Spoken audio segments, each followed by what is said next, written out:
Sweets అంటే ఇష్టం కానీ హెల్దీ కాదు అని చాలామంది ఆగిపోతూ ఉంటారు కదా, వాళ్ళకైతే డిఫరెంట్ ఆప్షన్సే నేను ఇస్తాను ఇక్కడ. ఈ హల్వా ఒకటి నేర్చుకుంటే చాలు 5 టైప్స్ ఆఫ్ హల్వాస్ ఇట్టే చేసేసేయచ్చు అనమాట. ముందుగా అంత నెయ్యి అయితే తీసుకొని దీంట్లోకి అయితే నేను ఇక్కడ సీడ్స్ యాడ్ చేస్తున్నాను. సీడ్స్ బాగుంటాయి అనిపిస్తుంది నాకు హల్వాస్లోకి. నట్స్లో మాత్రం ఓన్లీ జీడిపప్పు అయితే బాగుంటుంది అనమాట. ఇవి వేయించుకొని పక్కకు పెట్టుకున్న తర్వాత నేను తురుము అయితే ఇక్కడ గాజర్ది తీసుకున్నాను. మీరు ఇదే ప్లేస్లో క్యారెట్ కానీ, బీట్రూట్ కానీ, గుమ్మడికాయ కానీ, సొరకాయ కానీ యూజ్ చేసుకోవచ్చు. ఇంకా డిఫరెంట్గా కూడా ఉంటుంది ఆ టేస్ట్ అనేది.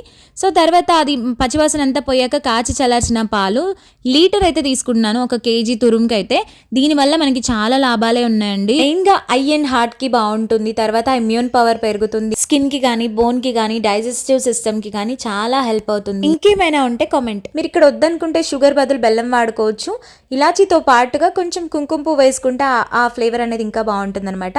చివరిగా వేయించుకున్న సీడ్స్ ఇంకా నెయ్యి వేసేసుకొని పాన్ విడిచేదాకా మంచిగా ఫ్రై చేసుకుంటే టేస్టీ హల్వా రెడీ అయిపోతుంది.